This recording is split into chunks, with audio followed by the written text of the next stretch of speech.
Grâce à elle, plus de 30 000 personnes ont été sauvées depuis 2016.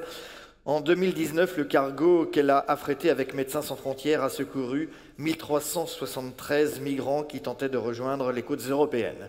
SOS Méditerranée poursuit sa mission alors que la Libye, un pays, vous le savez, en pleine guerre, peine à organiser les secours. Merci à Sophie Beau, la directrice générale d'SOS Méditerranée, de venir me rejoindre sur scène. On peut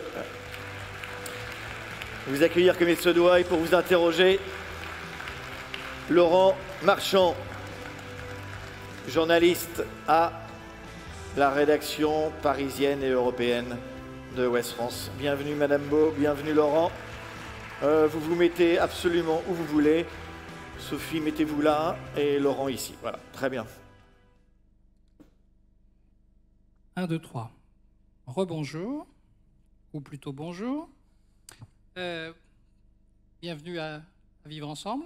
Merci, bonjour. Merci d'avoir fait le déplacement. Sophie Beau, vous avez fondé SOS Méditerranée, un sujet, le sauvetage en mer des migrants qui quittent les côtes d'Afrique du Nord vers l'Europe. Essentiellement sur les côtes libyennes se concentre toute l'attention depuis maintenant 6 ou 7 ans.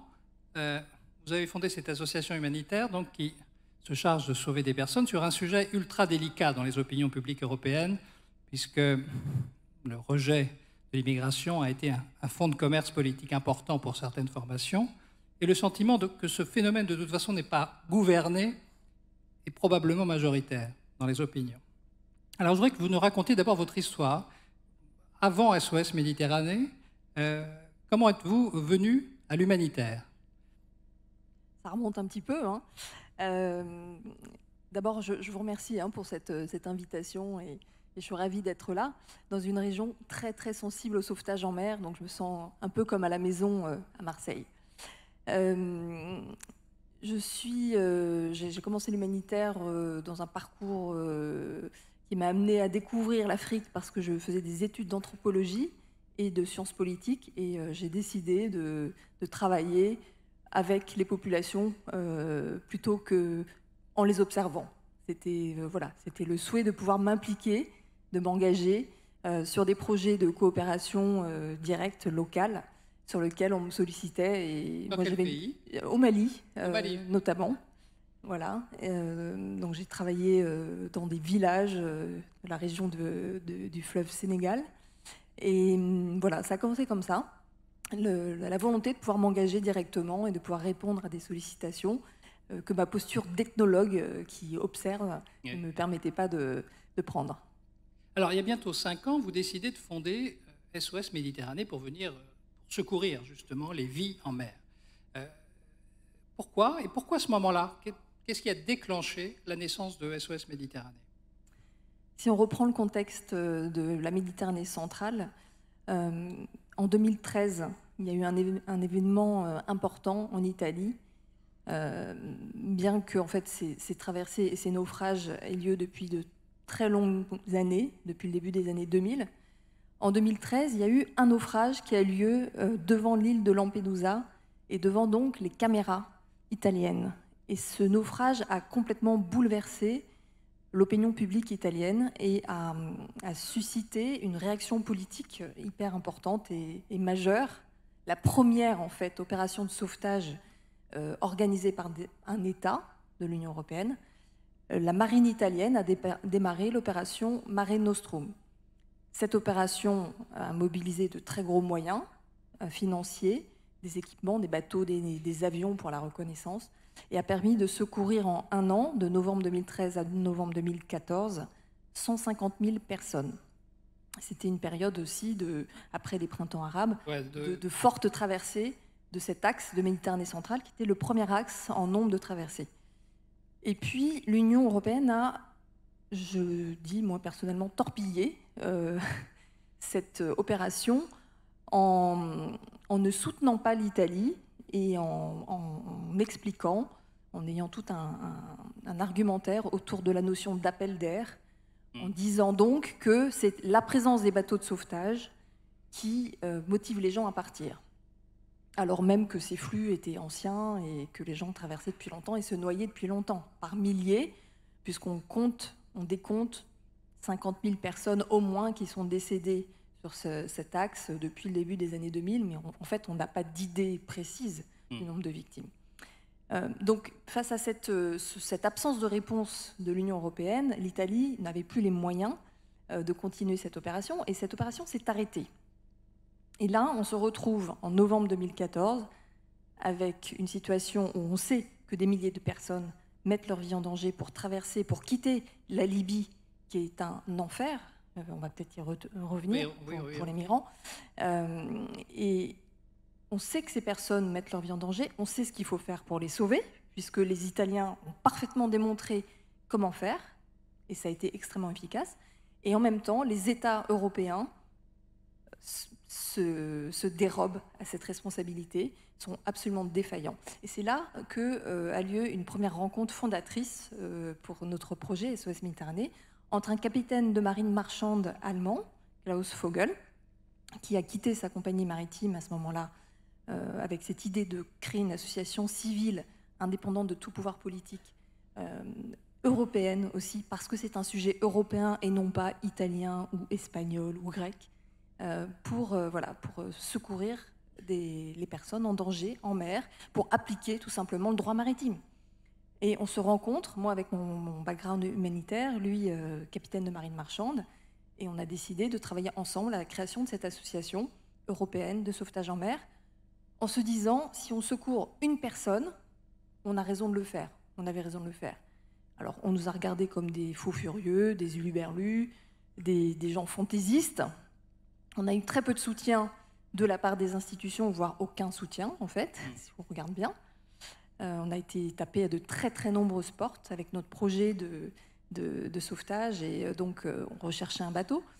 Alors vous avez trouvé un bateau, donc l'Aquarius. On a trouvé l'Aquarius, ça c'était en novembre 2015, et on a affrété ce bateau, mais pour affréter un bateau qui coûte 11 000 € par jour, il faut beaucoup d'argent. Et là, en fait, on s'est rendu compte que le projet ne pouvait être que citoyen. Et c'est extrêmement important. Si aujourd'hui SOS Méditerranée est encore présent en mer, il a secouru d'ailleurs encore 39 personnes cette nuit, c'est parce que ces citoyens européens, à un moment donné, se disent exactement comme Klaus ou moi, en fait, la situation est extrêmement simple. Soit on tend la main, soit on laisse les gens mourir en mer. Et ça, en tant que citoyen, en tant que marin, en tant qu'humanitaire ou en tant que personne tout simplement, moi je refuse, je ne peux pas. C'est intolérable, inacceptable. Et cette défaillance des États, peut-être que nous, à notre niveau de citoyen, on va pouvoir faire quelque chose, même si c'est minime, même si c'est insuffisant. Donc voilà, la création de SOS Méditerranée, c'est vraiment cet impératif moral, avant tout, et aussi bien sûr avec une base légale, le droit maritime, qui oblige à porter secours à toute personne en détresse. C'est comme ça qu'on a créé SOS Méditerranée. On va revenir sur l'idée d'appel d'air, parce que c'est une idée très diffuse et ce serait important qu'on y passe un peu de temps pour en reparler tout à l'heure. Mais je voudrais que vous racontiez, vous décriviez comment monte une organisation humanitaire. Donc vous avez le bateau, vous réussissez à l'affréter et vous commencez à sillonner en Méditerranée centrale, au plus près des côtes libyennes. Comment ça se passe quand on arrive près des côtes libyennes, puisqu'il y a les gardes-côtes libyens, il y a les milices libyennes, il y a les trafiquants. Comment ça se passe quand on arrive dans la zone sensible ? Alors, on reste toujours dans les eaux internationales. On ne rentre jamais dans les eaux libyennes. Quoique... C'est combien de... C'est à 12 000 nautiques. 12 000 nautiques. Et nous, on se positionne à 25 000 nautiques. Comme ça, on a plus de sécurité. Donc on patrouille au large de la Libye, mais la zone est immense. Il y a, évidemment, on n'a aucune idée d'où vont partir les gens. Donc on n'est jamais on ne peut pas savoir si le bateau va être au bon endroit. Et il n'y a pas assez de bateaux, parce qu'il n'y a plus cette flotte. Il n'y a plus... C'est-à-dire qu'au temps de Mare Nostrum, c'était même les bateaux militaires, enfin tous les navires participaient à l'opération. Et du jour au lendemain, ça s'est arrêté. Exactement. Là, on se retrouve en février 2016, le seul bateau de sauvetage sur cette zone. On commence notre premier sauvetage 10 jours après être parti en mer de Lampedusa, et puis le deuxième, puis le troisième, etc. Donc toujours à bonne distance des côtes, et en totale coordination à l'époque, jusqu'au mois de juin 2018, qui a marqué la fermeture des ports italiens, en totale coordination avec le centre de secours, l'équivalent du CROSS en France, italien, qui est basé à Rome, le MRCC de Rome. Toujours en coordination avec eux, toujours extrêmement scrupuleux et regardant au niveau de l'observation du droit maritime, pour être absolument irréprochable, et parce que le droit maritime offre parfaitement le cadre pour porter secours à toute personne en danger. Vous avez donc commencé les sauvetages. Donc comment ça se passe? Vous apercevez les bateaux ou ils vous sont signalés à un moment? Donc jusqu'au mois de juin 2018, tant que les Italiens coordonnaient les secours sur cette zone, jusqu'à ce qu'ils ferment leur port et qu'ils transfèrent la responsabilité aux Libyens, c'était toujours, enfin presque toujours, le centre de coordination des secours de Rome qui nous donnait les informations sur à tel endroit, il y a un bateau en détresse. Ou bien, parfois, par chance, à la jumelle, depuis la passerelle du bateau, on apercevait un bateau en détresse et là, on se portait au secours, mais en coordination avec le centre de Rome. Ça, c'est jusqu'au mois de juin 2018. Et en juin 2018 arrive au ministère de l'Intérieur italien Salvini, et là, coup de tonnerre. Fermeture. Coup de tonnerre. Parce que nous sommes avec l'Aquarius, 630 personnes à bord, et on nous a déjà indiqué, le centre de coordination des secours de Rome nous dit allez les débarquer à Messine. Donc on a déjà une destination, parce que conformément au droit maritime, les Italiens jusqu'à ce moment-là ont toujours donné une instruction à notre capitaine pour aller débarquer dans le port sûr le plus proche les personnes, les rescapés. Mais là, tweet de Salvini, les ports italiens sont fermés, ce qui n'existe pas en droit maritime, évidemment, et on reçoit un contre-ordre du centre de secours de Rome qui nous dit « stand-by, vous ne pouvez plus débarquer les personnes, on a un contre-ordre ». Combien de jours ça a duré Ça a été court, contrairement à l'impression qu'on a eue nous, et à l'impression, en fait, au retentissement médiatique que ça a pris. On a eu dès le lendemain l'Espagne qui a dit, alors Pedro Sanchez venait de prendre ses fonctions en Espagne, et ils ont dit, mais nous, on accueille l'Aquarius à Valence. Sauf que Valence, c'est de l'autre côté de la Méditerranée, ce n'est pas le port sûr le plus proche, pas du tout, et qu'en plus, il y avait une tempête qui s'annonçait en mer Méditerranée, donc il aurait fallu traverser cette tempête avec 630 personnes à bord, alors que l'Aquarius avait une capacité maximum de 400-500. Donc c'était absolument pas possible. Et donc on a dû expliquer aux autorités maritimes qu'on n'était pas en capacité de traverser cette tempête avec autant de monde à bord. Et là, ils ont quand même affrété 2 bateaux de la marine italienne qui ont déchargé, entre guillemets, l'Aquarius, qui ont pris 500 personnes. Et à 3, nous sommes allés jusqu'à Valence. Donc c'est complètement absurde en termes de moyens déployés et en termes de coût de l'opération. Mais politiquement, le message de Salvini, c'était « l'Italie ferme ses ports ». Oui, c'était la ligne australienne, si j'ose dire. C'est-à-dire, on met une barrière absolue. Salvini vous a accusé aussi d'être de mèche avec les passeurs. C'est-à-dire de non seulement créer un appel d'air, mais parfois même de réceptionner des désespérés sur leur radeau, mais en ayant un contact avec les milices. Alors, c'est même avant Salvini, ça a commencé. Salvini est arrivé au pouvoir dans une vague de montée du populisme que nous, on a vu venir dès 2017, en fait. Il est arrivé en 2018, mais dès 2017, la fachosphère italienne a commencé à sortir des soi-disant photos, des photomontages, des fausses informations, y compris dans des médias parfois sérieux, mais non vérifiés et fausses, qui disaient qu'on avait été jusqu'aux plages libyennes prendre des gens, qui faisaient des rapprochements, qui montraient des photos de bateaux, de passeurs à côté d'une autre, etc. Donc des accusations tout à fait infondées, mais qui portaient vraiment atteinte à notre image, parce qu'on est effectivement une ONG de sauvetage en mer, on n'a pas les moyens nécessairement de lutter contre une désinformation de masse, et toute une campagne qui a été orchestrée petit à petit et qui a été amplifiée en 2018, qui a été très très lourde, avec vraiment un dénigrement systématique de tous les acteurs du sauvetage en mer, pas que SOS Méditerranée, les autres ONG également, qui a été très très loin, jusqu'aux attaques sur les bateaux. D'où viennent la plupart des réfugiés que vous avez recueillis en mer? Les réfugiés viennent de très nombreux pays, en fait, parce que les routes migratoires convergent vers la Libye, parce que c'est le chaos le plus total et que la traite humaine prospère. Voilà, et qu'il y a une porosité totale entre certains de ces gardes-côtes libyens qui maintenant ont le mandat d'intercepter les bateaux et les camps et les réseaux de traite humaine. Donc en fait, c'est un trafic. C'est un vrai trafic. Ils sont payés par les migrants pour s'échapper de ces camps, doivent payer les passeurs sous la torture en fait. Ils extorquent les fonds de manière vraiment atroce, des viols, des tortures systématiques. Les descriptions, les témoignages des rescapés sont terribles sur les conditions de vie en Libye dans ces camps. Vous avez publié, je crois, un livre. On a publié un livre de témoignages qui s'appelle « Les naufragés de l'enfer », qui décrit ce que les gens ont subi dans les camps en Libye. Donc, pour s'échapper de ces camps, il faut payer les passeurs. Pour prendre la mer sur un bateau, il faut payer les passeurs. Et maintenant, quand ils sont interceptés par les gardes-côtes libyens, ils retournent dans ces camps et ça recommence. Et les gardes-côtes libyens sont payés par l'Union européenne, qui a pour mission de former, d'équiper, de financer cette action. Et donc ce système est complètement pervers et se nourrit. Moi, j'y vois pas d'issue. C'est-à-dire que tant qu'il y a un soutien de l'Union européenne à la Libye et aux gardes-côtes libyens, on ne voit pas comment ça va se casser. Alors pour tous les marins, les gens un peu familiers du monde de la mer, il n'y a pas débat sur le fait de sauver une vie en mer. Mais dans les opinions publiques, ce concept d'appel d'air a fait son chemin quand même, pas uniquement auprès des partis populistes ou appelés populistes, mais beaucoup de gens s'interrogent. Est-ce que la présence n'induit pas, même malgré elle, l'augmentation des flux ? Alors, on a des preuves mathématiques pour démonter cela, mais évidemment, malgré toutes les preuves, vous pouvez instrumentaliser les questions à des fins politiques.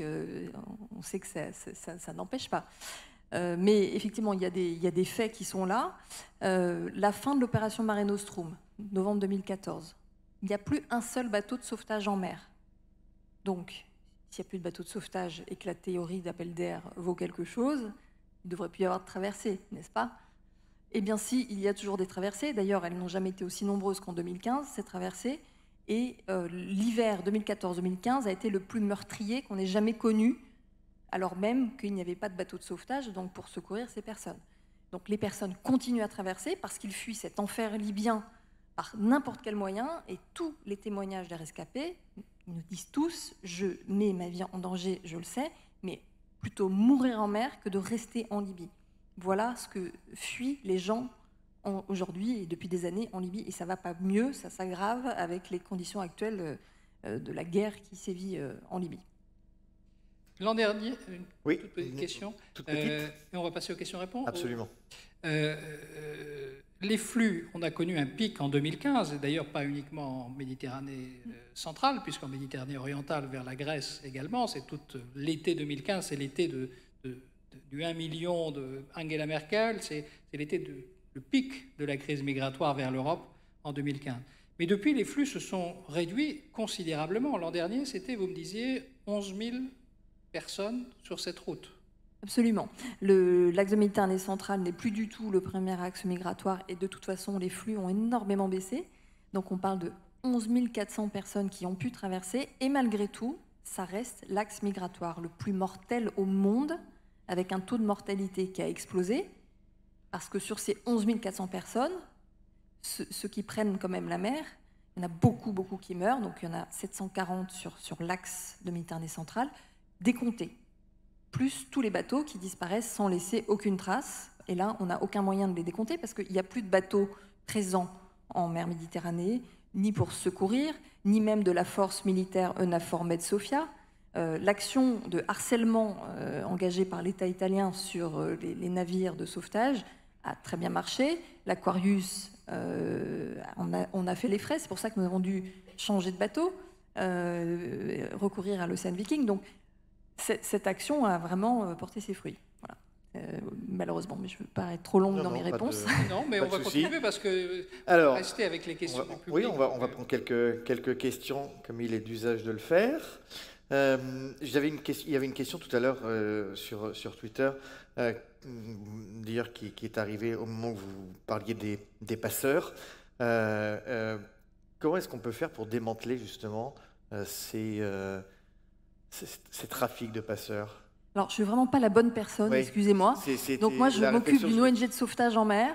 C'est compliqué, je vous C'est assure, compliqué. le sauvetage en mer. Aujourd'hui, sauver des vies en mer, c'est très difficile.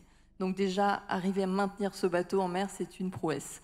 Mais je ne peux pas vous dire vraiment Non, bien comment sûr. faire pour démanteler. Il y a des États qui cherchent des solutions. Il y a une force militaire, Sofia, EUNAVFOR Med Sofia, qui a eu pour mandat de démanteler les réseaux de passeurs et qui a mis des bateaux en mer à cet effet, mais il n'y a plus de bateaux aujourd'hui, puisque les bateaux ont été supprimés depuis le mois d'avril dernier. Je ne sais pas, ça me dépasse largement, cette question. Débat compliqué, effectivement. Alors, on va mettre un petit peu de lumière. On va voir si quelques personnes souhaitent poser des questions. Oui, monsieur? Alors, voilà. Demandez de vous lever. Oui, bonsoir. Bonsoir. Je crois tout à l'heure, lors de votre intervention, vous avez évoqué un coût journalier, si j'ai bien compris, de 11 000 euros. Je ne sais pas si c'est encore le cas actuellement. Comment est-ce que vous faites pour arriver à couvrir ces charges? Est-ce que vous bénéficiez de soutien financier? De qui? Sous quelle forme? Alors le coût a encore augmenté parce que nous avons un nouveau bateau, l'Ocean Viking, qui est plus cher, plus récent et plus cher que l'Aquarius. Donc on est passé de 11 000 euros à 14 000 euros par jour. Et là, vraiment, je tiens à saluer l'action des citoyens européens. Et SOS Méditerranée, ce n'est qu'une association de citoyens européens qui se sont, à un moment donné, indignés, révoltés, qui trouvent ça insupportable, ce qui se passe en mer Méditerranée, et qui refusent d'être spectateurs, qui veulent être acteurs. Et qui, avec leurs dons, avec leur engagement bénévole, on a 17 antennes de bénévoles en France, dont 4 proches d'ici, dont une à Rennes, s'engagent pour faire quelque chose. Donc ces moyens financiers, c'est essentiellement des dons privés et essentiellement de citoyens comme vous et moi. On a quelques grands mécènes, mais vraiment, ce n'est pas des montants énormes. Quelques fondations, des dons d'associations. Et puis, on a eu très peu de subventions publiques, mais je vais quand même en parler. 2% de notre budget en 2018. On va être plutôt autour de 13% en 2019. On a eu notamment un don très important du département Loire-Atlantique, 500 000 euros, qui a souhaité vraiment soutenir cette action de sauvetage, tout comme le département soutient aussi la SNSM. Voilà. Mais c'est essentiellement les dons des citoyens et on a besoin des dons et c'est vraiment un enjeu majeur pour 2020 de pouvoir, pour maintenir cette action, aujourd'hui, on a besoin de dons. Nos bénévoles font beaucoup de sensibilisation, beaucoup de collègues, d'événements aussi pour pouvoir récolter ces fonds. Donc c'est un travail très fastidieux et difficile. Est-ce que le fait d'en parler un peu moins actuellement dans les médias, justement... Complètement. C'est tout à fait lié, bien sûr. La visibilité médiatique nous a permis aussi d'avoir des niveaux de collecte très importants pour une très jeune association comme la nôtre. Et c'est difficile aujourd'hui, bien sûr. On a moins de dons quand on a moins de visibilité médiatique. Donc, vous pouvez bien sûr faire un don sur sosméditerranée.org. Je vous incite. Alors, derrière vous, monsieur... Oui, voilà. On va prendre une dernière question, puis après, on va être obligé d'évacuer la salle parce qu'on a la projection du film Les Misérables. Oui, bonsoir madame. C'est moi qui ai posé la question. Que fait-on pour démanteler les réseaux?